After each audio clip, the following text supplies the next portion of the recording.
The test is in four-part, Part 1, Part 2, Part 3, and Part 4. Now look at Part 1. Part 1. You will hear a telephone conversation about a car insurance claim. You have 30 seconds to look at questions 1 to 5.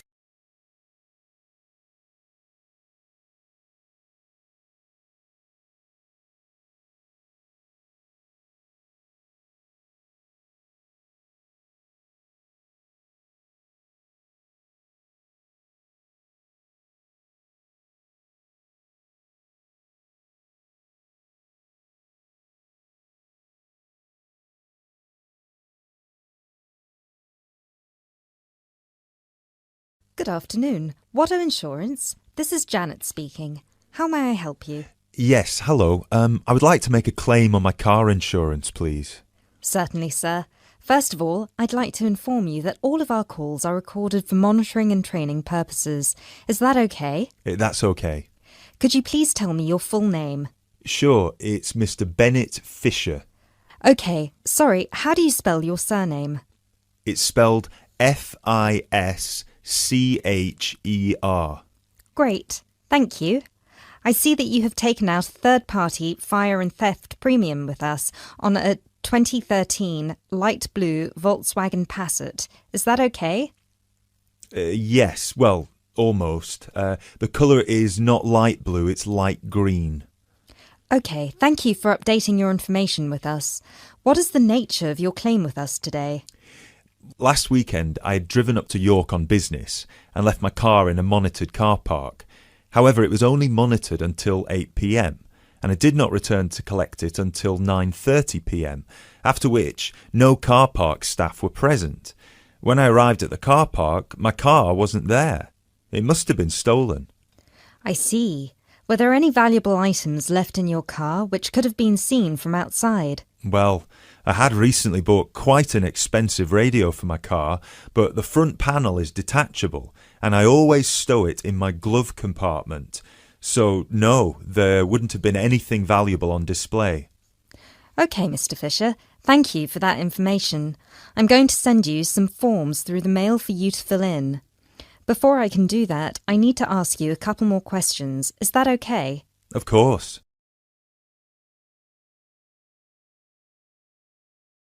You now have 30 seconds to look at questions 6 to 10.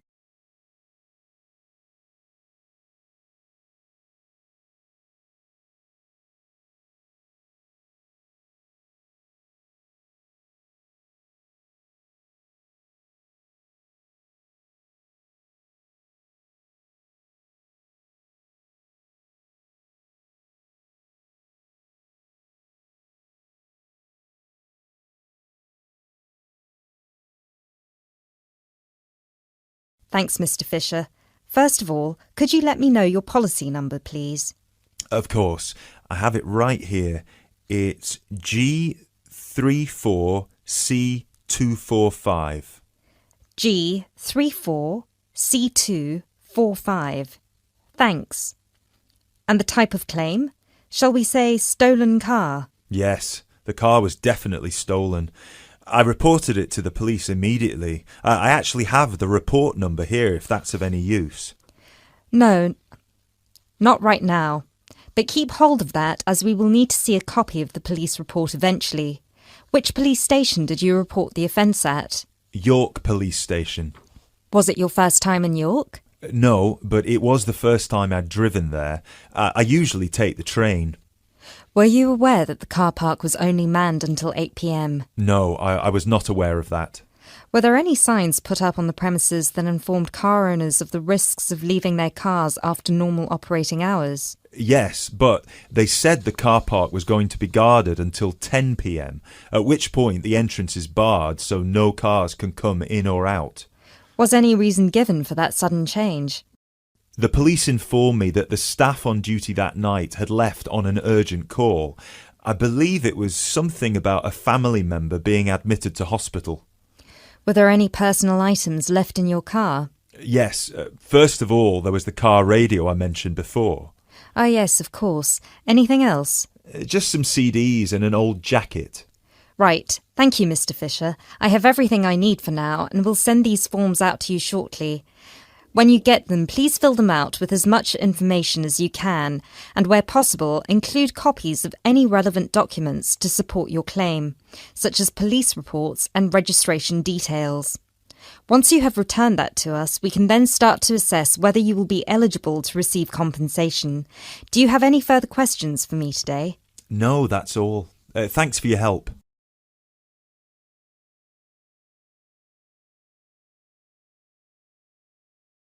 That is the end of part 1. You now have half a minute to check your answers.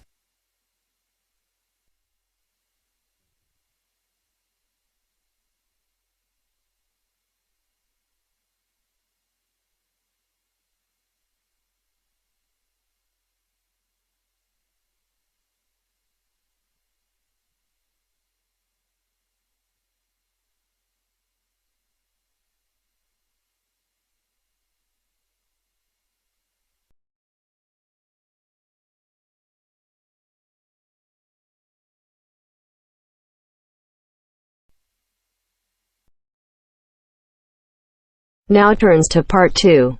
Part 2. You will hear a talk about the history of a poetry award. You have 30 seconds to look at questions 11 to 15.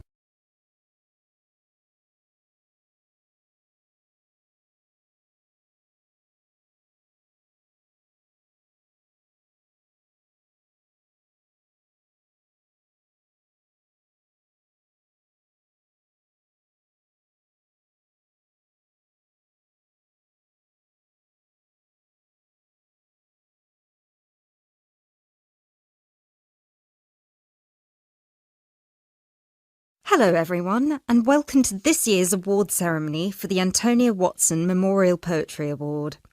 As with previous years, the competition has been particularly fierce and we received numerous excellent entries, so it's an incredible achievement for our 3 finalists who are sitting here amongst you, and we should congratulate them all. However, as with every competition, there can unfortunately only be one winner, and we will be announcing them shortly. Before we do, though, a few words about the award itself. As most of you know, the Antonia Watson Memorial Poetry Award has been presented annually since 2010 and was presented biannually for 2 more competitions prior, once in 2008 and once in 2006. It is entirely funded by Antonia Watson's very generous parents, who offer £1,500 to the author of the best poem on a topic announced at each previous award ceremony, as well as £500 to the first runner-up and £250 to the second, bringing the total up to £2,250. Now, a few words on Antonia Watson herself, without whom none of us would be standing here today. I briefly knew Antonia while at university, where we were flatmates for a year, and I'm afraid that any speech I give will not be able to do her justice, as she was the kindest, sweetest person I've ever met. Thankfully, this part of my speech was written with the assistance of one of her siblings, Thomas Watson, who was not only her brother, but also her best friend. Antonia was born in Slayford, Lincolnshire, in December 1986. From a very young age, she displayed an inquisitive and creative nature, matched in volume only by the gentle kindness of her spirit. She wrote her first poem, named Love Barks, about the death of her dog at the age of 10. This was also her first poem to be published at her school's newspaper, just 2 months after another of her poems, Be Kind, won the 1996 Triad Children's Writing Competition and was published in the competition's anthology. While her early forays into poetry were crowned with impressive success, Antonia unfortunately ceased to write for a few years following the death of her very dear grandfather, Peter William Watson, in 1999.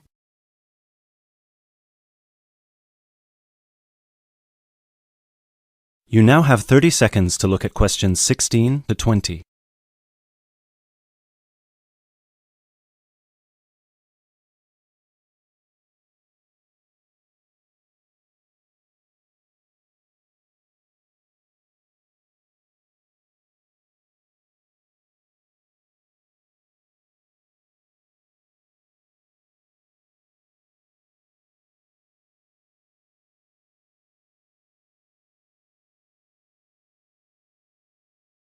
While her early forays into poetry were crowned with impressive success, Antonia unfortunately ceased to write for a few years following the death of her very dear grandfather, Peter William Watson, in 1999.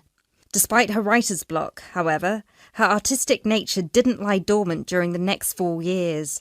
She had an active role in various theatre plays, and she also ventured into painting.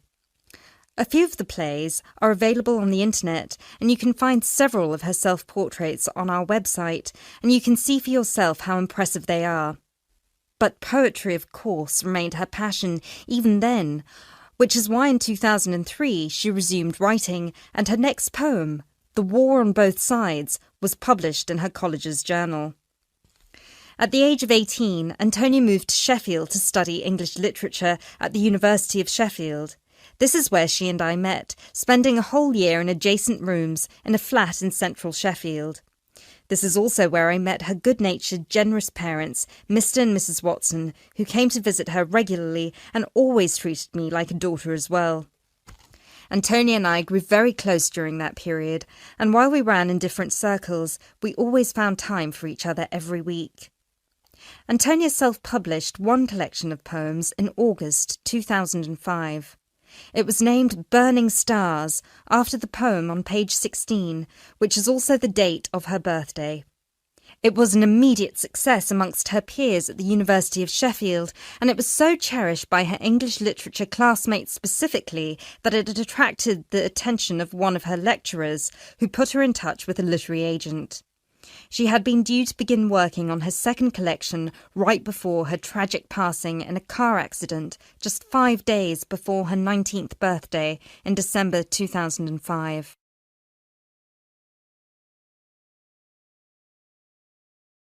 Antonia was always interested in societal shifts and how they affect humanity as well as the environment, and this award was designed to reflect her faith that regardless of what we do, we are all inherently good. With this in mind, all of the topics this competition has dealt with have been about the potential and the positive side of humanity, such as this year's Young Love theme or last year's Inner Power theme. We've had poems about personal strength, about immigration, about gender equality and peaceful protest. And hopefully in 12 months, the poems we'll be awarding will be just as inspiring with the topic of poverty. I know Antonia would be really proud of what her parents and what all of you together have achieved. So, finally, let's get on with the actual award. As I said before, it's been a fierce competition this year, and with more than 5,000 entries, it was quite the task for our 3 judges to cut them down to just 3. But our 3 finalists definitely deserve to be here, and without further ado, I would like to... That is the end of part 2. You now have half a minute to check your answers.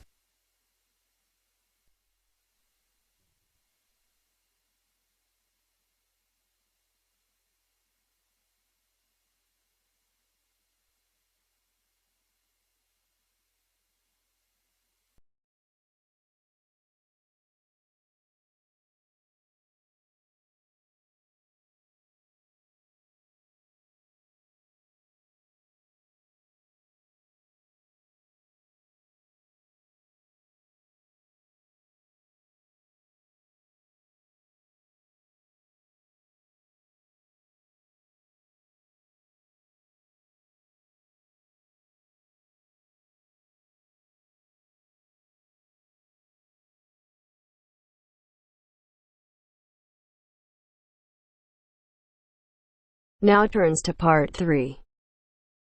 Part 3. You will hear a conversation between 2 students who will discuss a project they're working on together. You have 30 seconds to look at questions 21 to 27.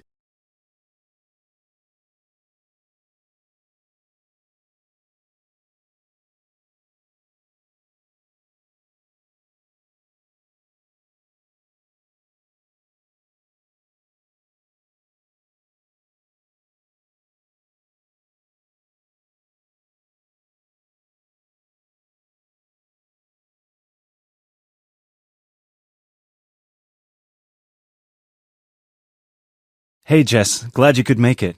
We've got a lot to discuss. Hi, Matt. Yes, sorry I'm a bit late. I did bring all my notes with me. Yes, me too. Where shall we start? Well, I think it would be a good idea to clarify our objectives just one more time. Yes, good idea. Okay, here we are. We need to record, photograph, and identify the plant species in 10 1-square-meter plots. Does it say anything about where these plots should be and how they should be laid out? Ah, here it is. It says that all the plots need to be no more than 10 meters apart. And how do we choose them? Ah, this is the fun part. I remember this. Here we are. Make a 1-meter square frame using bamboo sticks available from the department stores. Yes, we've already done that. I know, I'm just reading the whole section. Okay. One person stands roughly in the middle of the chosen area and throws the frame. The other person uses a tape to mark out the square where the frame landed and returns frame to thrower. The thrower then turns a few degrees on the spot and throws again. The thrower must turn slightly after each throw and vary the force of the throw until after the 10th throw they are pointing in almost the same direction as the first. That sounds a bit complicated. That's only because it's all in writing. It's just a simple throw, turn, throw, turn, throw, turn until we have 10 squares. And I guess you want to do the throwing. Well, if you don't mind. I'm sure you'll be more accurate at marking the squares. Yes, I am sure I am, and I'm sure you've got a stronger throwing arm.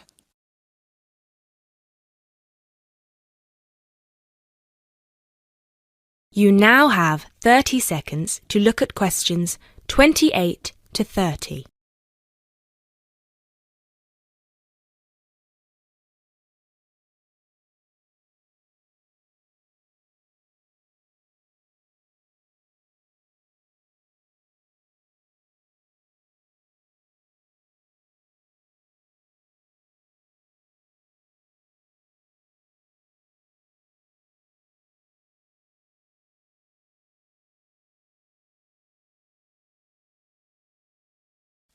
Okay, good. We've got that sorted.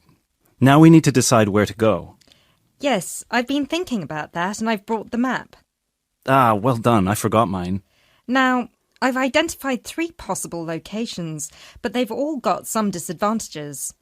Okay, fire away. Well, the area around this lowland marsh could be interesting. There'll be a lot of interesting water plants here. Looks good, but what's the problem? Mainly that it's already a designated nature reserve, and I think there's already been a lot of research done here. Ah, I see. Well, I'd rather do something that's new and can be useful. I agree. That's why I identified this area further west. See, here, behind the beach. Oh, yes, I see. That area there, where it's flat, but quite high. Exactly. If you look a bit further inland, you'll see that there are hills which will protect that area from strong north winds. I see. Excellent. But what's the problem? Just that it may not be very interesting. We know that the geology there is not conducive to a wide variety of plants. I agree. So what's your last idea? Well, I think this one is a bit of a winner, although I did want to show you the other 2. Look up here, on the north coast. Where? See this bay? Well, I know that there's been quite a lot of studies done here, but a bit further to the east, behind this headland. No one has ever looked at that. Well, I certainly couldn't see any studies. That is interesting. And the plant life could be a bit different because of the shelter from the wind the headland provides. Exactly. Brilliant, Jessica. That's a great idea. We'll go there. Thanks. Now all we have to decide is when is a good time. Well...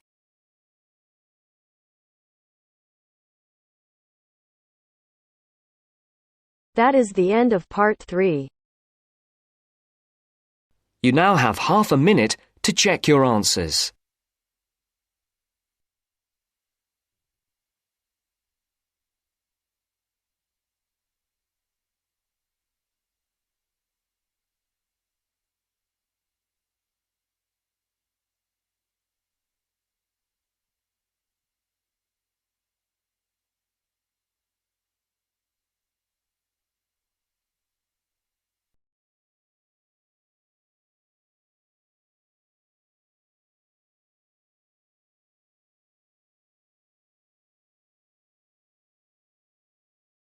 now turns to Part 4.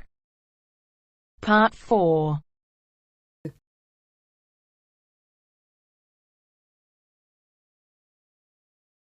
You'll hear a talk given by a foreign correspondent.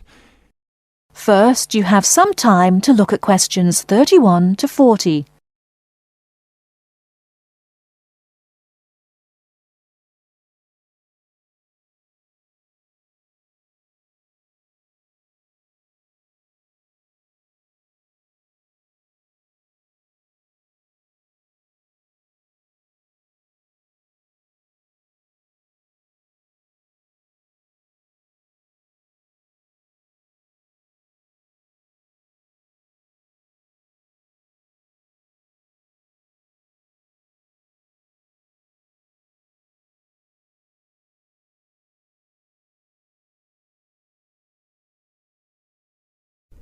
Now, listen carefully and answer questions 31 to 40.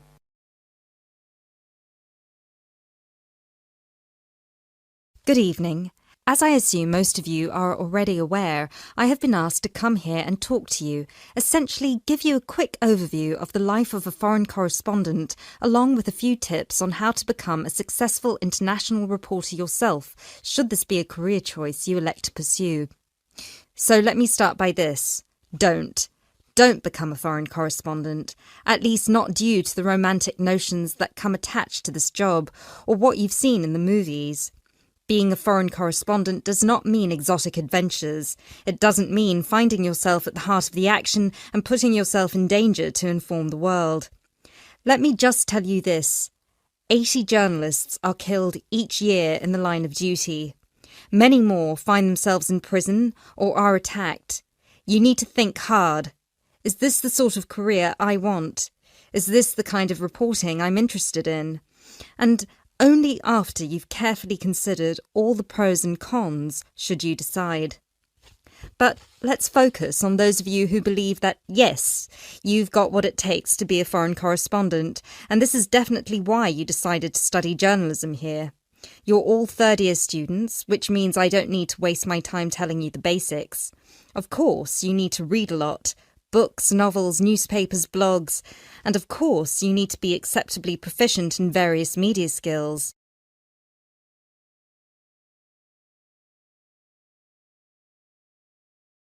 But what is it that's going to separate you from normal journalists and reporters?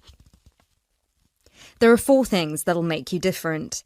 The first thing is your experience of the world.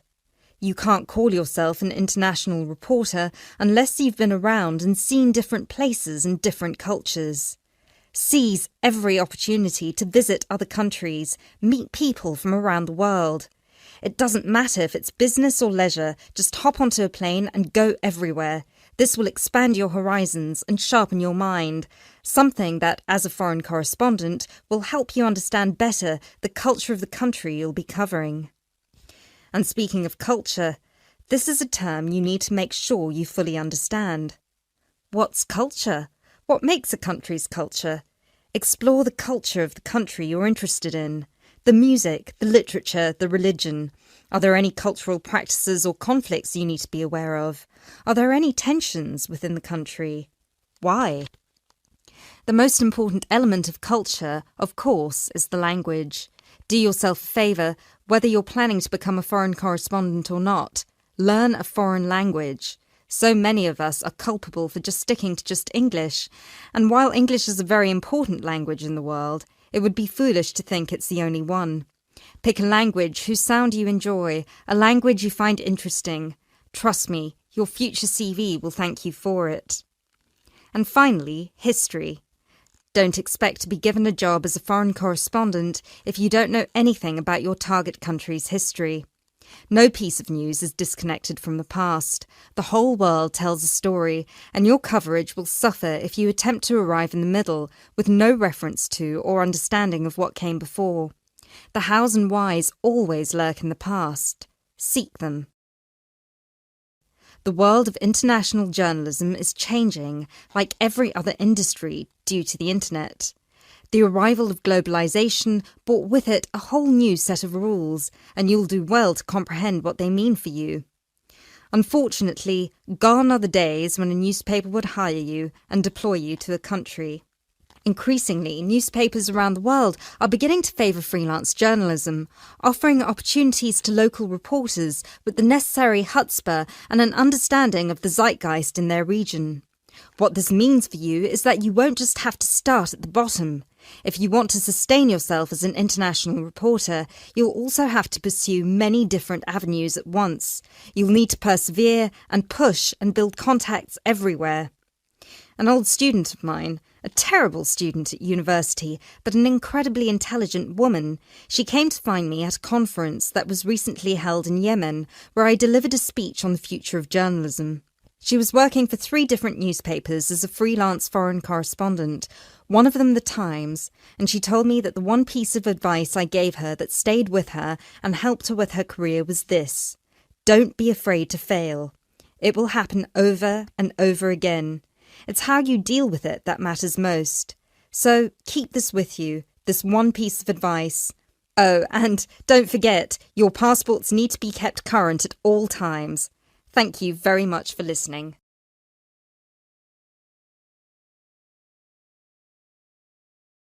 That is the end of part 4. You now have half a minute to check your answers.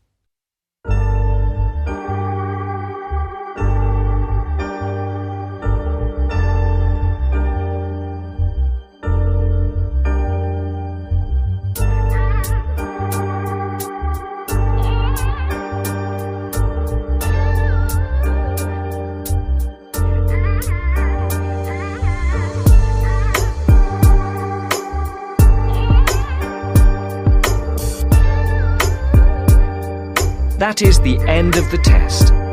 You now have 10 minutes to transfer your answers to your Ielts listening answer sheet.